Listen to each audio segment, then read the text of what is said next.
You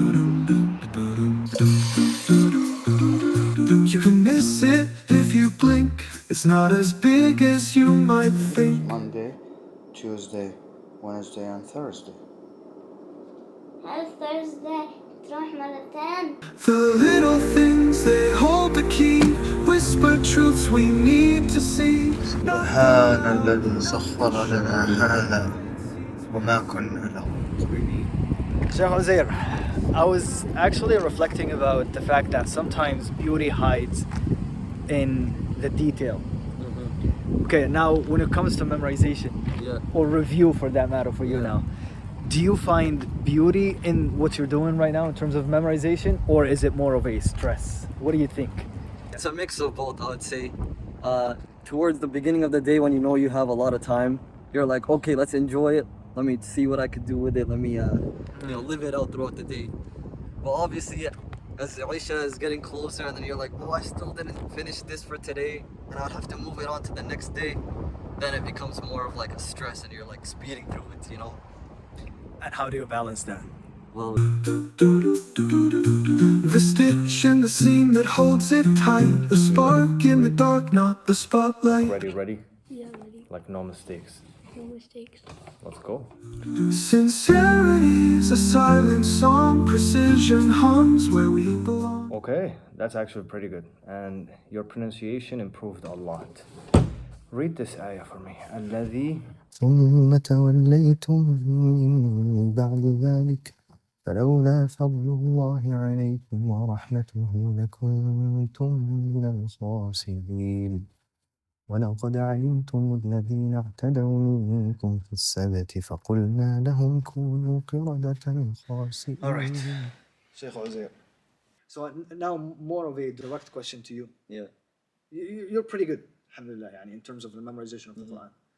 So how did you get to that? Yeah. First, how long did it take you? Yeah.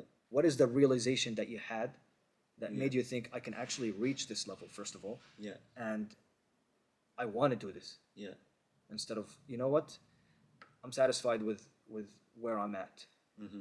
So the realization was definitely when my sheikh, he asked me, like, he gave me a choice to recite from wherever. And then he asked me to recite, and I couldn't get past like a couple of ayat. And that's when I realized that, it was sort of like an embarrassment. It was like, okay, I'm doing something wrong. But now I was like, what level do I need to get to? Like, where do I go? And then I saw my sheikh, he's telling me that you should be able to recite from anywhere where I choose from, not where you choose from, and go till the end, till An-Nas. So I was like, okay, that to me sounded like a crazy level. Like, like that's unrealistic. But when he showed me how to do it, and he put me on a plan, and he's like, look, if I can do it, you can do it. I was like, okay, so this is possible. Okay. And then he just, started same things, like take it slowly, go ruba hizb at a time, every week, do a ruba hizb. And then we'll expand on it, we'll do two. Every week. Every week. Ruba hizb. Ruba So we're hizb. talking 2.5 pages max, like 3 In pages. 7 days, yeah. Yes. So every 7 days is just one ruba hizb. One ruba hizb. Okay. Then we added it to two. Okay. And then we took it to a hizb. Okay. And then we just built upon it, and I was doing a hizb every single week. And then it was just rememorization all over again. Okay. But at this time, it was strong rememorization, and I knew what my end goal was. Okay.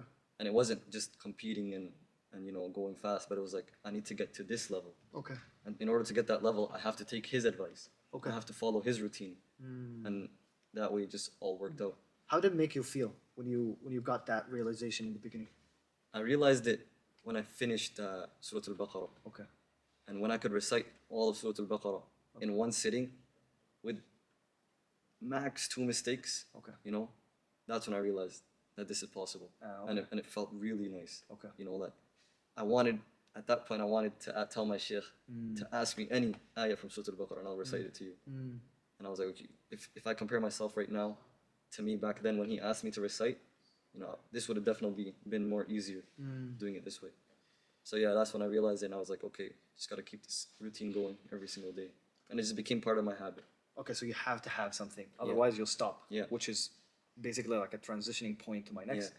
How do you, like, now that you see that this is the level that you're going after, how do you keep going?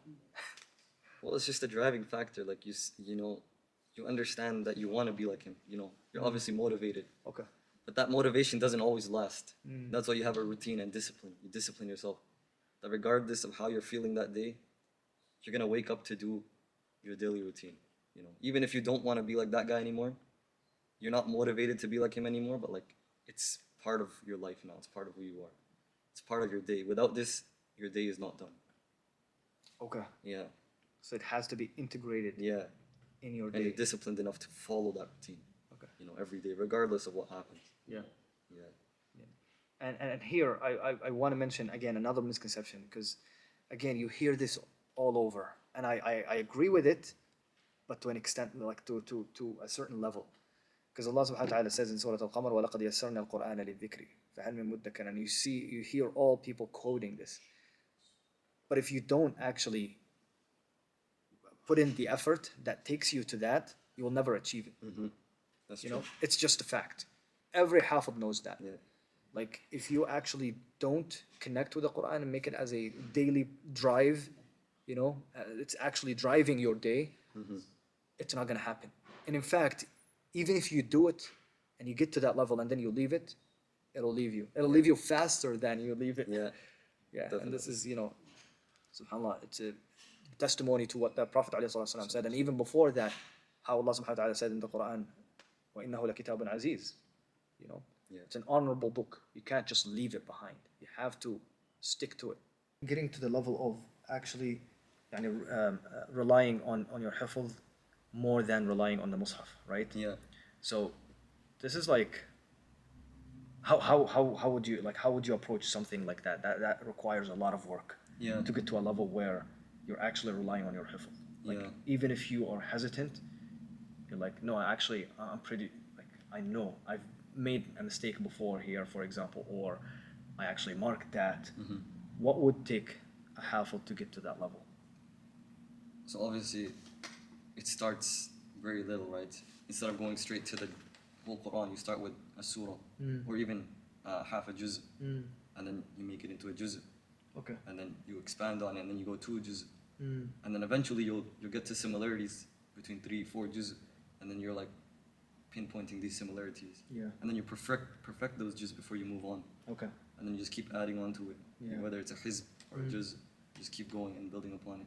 Because down the line it gets even harder. Like as soon as you keep adding more and more, it just messes you up, right? So as you go down the line towards 30, Yep. it's gonna slow down your process, obviously. Yeah. But it's just it's a slow process. Yeah. Would you say that this actually starts while the memorization is taking place, or should it be a different stage after you finish the Oh Quran? no, definitely while you're memorizing. Yeah, I agree with you completely, because this is a misconception for a lot of people. Like, they approach the Quran as if it's, you know, just one go all the way to finish, and then okay, let me review now. I made that mistake before, and it was just very hard to get back to it after. Like, the level of detail to get to once you finish the Quran is just too much. Yeah. Yeah. Yeah, it is. And it's also once you finish it and then you want to restart, that's another second journey. Yeah. And then you're in your back of the mind, you're thinking about how you did it previously, and all those years you've spent, right? Yeah. It's like, to you it seems like they went to a waste, and you got to restart again. So yeah. If we are suggesting that that process shouldn't be a separate process after, how would someone who's still memorizing approach that then? Well, obviously, if they're in their memorization, they have to perfect what they have first. Okay. So whatever it may be, they perfect their previous ajza to that level. that How I'm to get to talking that about. level? So it's just for now, if they're not at that level, it'll be a restart for them. You know, it's better to restart now than later. Okay. And then you restart it in a way where you're now more focused. Yeah. And you're taking down notes, and you're realizing the similarities and differences and your mistakes, and you're flagging every single mistake. And then you build up upon it. How long does this take? Like, for example, let's say, like, we're giving you a specific example here. If you have 5 juz memorized already and you're not at that level yet, Yeah. what should take place and how long do you think it'll? Obviously, it depends on how much the Yes. person's doing. Yep. But let's say even a page a day, 5 juz, maybe 10 months to a year. So is it worth it to go through? Definitely. It's worth it Definitely. to go through 10 months of just review? Yes, definitely. Because it makes it a lot easier. for your next memorization and your new memorization that you'll do, it'll be a lot stronger than compared to coming back to it later on. Yeah. And then at the same time, you can also add to the memorization. So you can't just stop. Like you don't have to stop. You could add, but at the same time, you can't just forget the old memorization that you've done.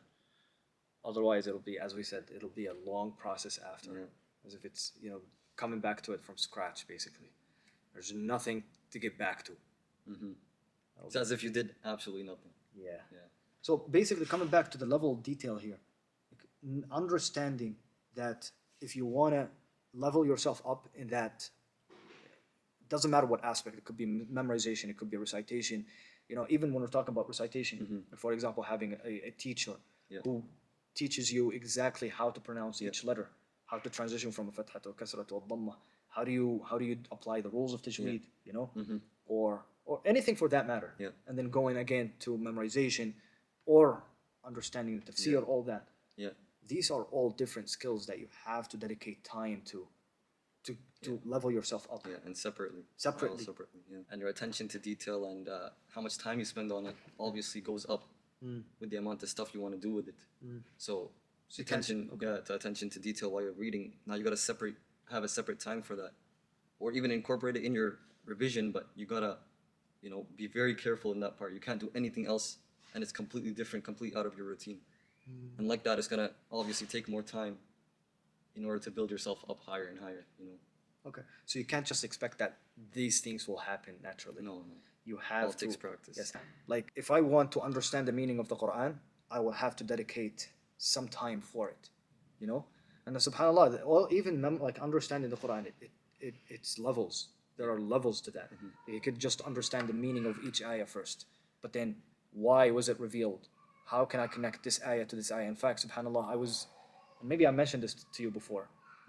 I was listening to a podcast recently, and the guest was relating Surah Al-Fatiha. And in fact, subhanallah, he was talking about Surah Al-Fatiha in a different perspective, completely new perspective, which gave me like just a new way of understanding Surah Al-Fatiha.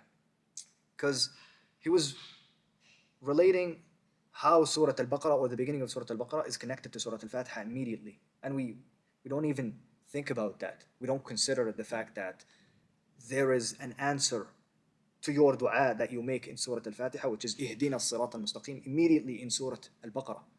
You know? Like Allah subhanahu wa ta'ala is saying, ذَلِكَ الْكِتَابُ لَا رَيْبَ فِيهِ هُدًى لِلْمُتَّقِينَ. Immediately, it gives you the answer. Like, because you're asking Allah subhanahu wa ta'ala for guidance, for hidayah. You say, Ihdina, all the time. So how would you be guided? By reading the Qur'an. You know, by saying ذَلِكَ الْكِتَابُ لَا رَيْبَ فِيهِ هُدًى لِلْمُتَّقِينَ, and then you understand who the muttaqeen are. And how can we relate al-muttaqeen to صراط اهدنا الصراط المستقيم صراط الذين أنعمت عليهم? That means الذين أنعمت عليهم are those who are al-muttaqeen. You know? And then subhanAllah, even when he goes deeper into the surah, like immediately, like the first 2 pages, you know, he relates the categories that most people know, which is the muttaqeen, and then followed by al-kafirin and munafiqeen. And then most people miss the third category, which is actually also mentioned in Surah Al-Fatiha, which is صراط الذين أنعمت عليهم غير المغضوب عليهم, that's the second one, and then ولا الضالين, which is the third one. These are people who are they are lost basically. And so in that category, where's the answer for that category? Allah subhanahu wa ta'ala, after mentioning the category of الذين كفروا أنا المنافقين, who are basically الضالين, they knew the knowledge but they didn't act upon it. Allah subhanahu wa ta'ala, right after, he says يا أيها الناس, which is the general public. So the general public is anyone who hasn't received any guidance, who hasn't started researching the guidance. And Allah subhanahu wa ta'ala is introducing himself to all of us now, right? Especially for these people. If you don't know who Allah is, well, read these ayat. يا أيها الناس اعبدوا ربكم الذي خلقكم, the one who created you, والذين من قبلكم لعلكم, who created everyone before you, لعلكم تتقون, so you can reach that taqwa that we started with, right? So you have to like actually act upon, not just, you know, have the knowledge, like read the knowledge and khalas, that's it. Because you could have the knowledge, but then don't act upon it. And that will make you actually مغضوب عليهم. Because you know when you don't follow. Yes. Which is what most people like attribute this group to is al-Yahud. They just say, oh, غير المغضوب عليهم is al-Yahud.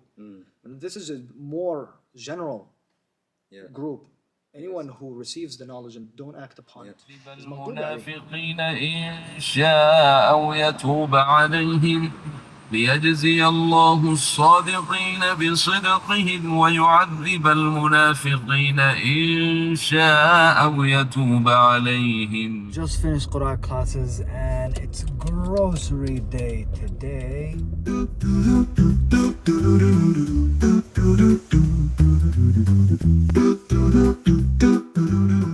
We have quite the list to go through today. Look at this. Let's just keeps going, mashallah, tabarakallah. Alright, let's go. Yeah, just pretend that I didn't put the camera actually inside. Just pretend. Look at all of that. You see this? Why? Give me half of that. I mean, it's worth it. You put it on salad. Give yourself a little bit dibs al-rumman. It's beautiful, mashallah. You gotta go for the halal, inshallah. Make everything halal. This is always a struggle for me. Where am I gonna find the cinnamon? Let's go. There! Wow! Who'd have thought, huh? Here's a great find for beans. Nice option. Something that I always try to pay attention to is not supporting any brands that are supporting who you know who it is. So I replaced some of these, like for example, even like that guy to this guy. I'm trying to do my best here. I don't know if these guys are actually involved, but to the best of my ability or my research, I don't think these guys are supporting. So I'm trying to go for that. Again, we have limited choices here, but we try our best. Definitely do that. You can miss it if you blink. It's not as big as you. Our brothers and sisters in Palestine are going through a lot, man, and we should never let anything take our minds away from what these guys are doing. The least we could do is to boycott these brands. The least. Donations, make dua, all of that, man. You should never take your mind off of the struggle that they're going through. If it wasn't, I mean, these guys are holding it tight for the Ummah. If it wasn't for them, subhanallah. Yeah, so that's the least you could do, man. Do your best, man. If you could do something, and if you guys have any other suggestions, you can leave them in the comments too. Otherwise, you should always do your best, man, because this fight is not a small fight. This is a fight between haqq and batil, you know, between good and evil. And we should always strive to do the best of our ability to choose good and fight evil. The little things, they hold the key. Whisper truths we need to see. Not the loud, not the show. It's the quiet seeds we sow. The crease in the map that leads the way. Actually a monkey. Oh my god. The little things, they hold the key. Whisper truths we need to see. Not the loud, not the show. It's the quiet seeds we sow.